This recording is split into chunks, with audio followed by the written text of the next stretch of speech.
Maine Mendoza, may ikinwentong karanasan sa Aldab fans. Alamin natin ngayon ka-tele-trending ang buong detalye tungkol dito. Kung bago ka pa lang sa channel ko, maaari lamang mag-iwan ng like and subscribe para lagi kang updated sa mga bago kong gawang video.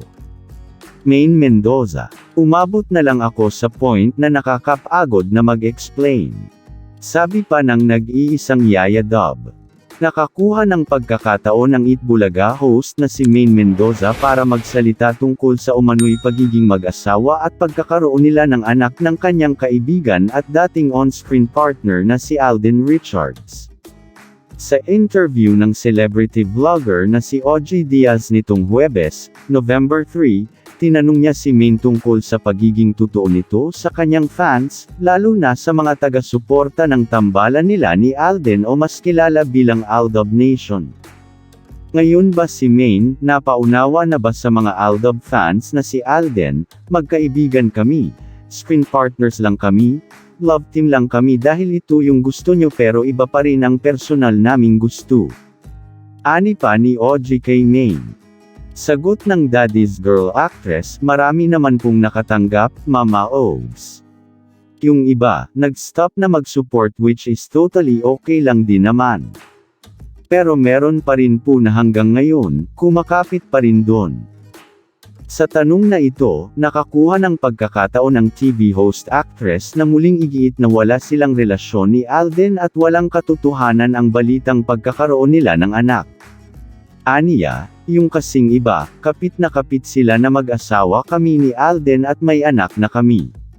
So, yun yung hindi ko rin ma-tolerate. I tried calling them out couple of times already pero ayaw po rin talaga nilang maniwala. Kwento pa ni Maine, minsan ay siya na rin mismo ang sumasagot sa fans upang ipaintindi ang tunay na estado nila ni Alden. Marami na po akong mga tao na dinirect message sa Twitter to tell them na wala pong katotohanan, as in ako na po personally nagre-reach out sa kanila, not through other people, ako na yung nagme-message. Pero Mama Ogs, ang reply pa rin nila sakin, hindi si Maine yan, admin niya ng account ni Maine. Umabot na lang ako sa point na nakakapagod na mag-explain. I don't think there's something I can do para sa mga taong ito, pagbabahagi ni Maine. Matatandaan na itinuring na worldwide phenomenon ang tambalan nina Maine at Alden bilang Aldab taong 2015 dahil sa dami ng kanilang fans sa loob at labas ng bansa.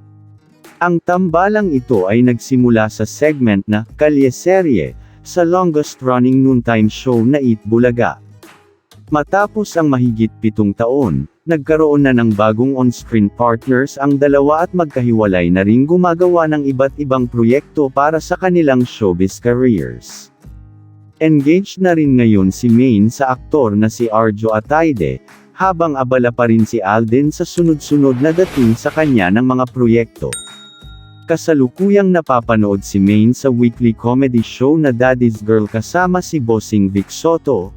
Samantalang si Alden ay bida sa GMA primetime series na Startup PH, kung saan leading lady niya si Bea Alonzo.